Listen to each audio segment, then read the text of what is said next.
Do you guys see the caption right there? This is exactly what it is. We're going to break it down and show you guys how to make this delicious casserole. Hello everybody. Welcome to Cooking with Granny and Mama Soul Kitchen. Today we are making the Po Mans Enchilada Casserole, everybody. Yes, we are here right there, everybody. So this is what we're going to do. Now, we are down to basically, this is the pandemic times. Inflation is high, and we don't know what else to do with ourselves and our kitchens. But we're going to make things stretch, everybody, okay? I have some white corn tortillas here that were kind of drying out a little bit. So what I'm going to do is I'm going to fry them, deep fry them kind of in a way, and turn it over.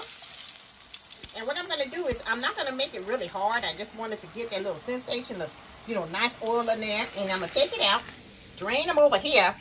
Let it dry, and I'm going to put it over here, and I'm going to lay it up our enchilada casserole. This is the way how y'all can feed the babies, everybody, okay? Everybody, there's ways of beating this pandemic and budget meals and economic meals and all that stuff. So you guys stay tuned for the finale of everything.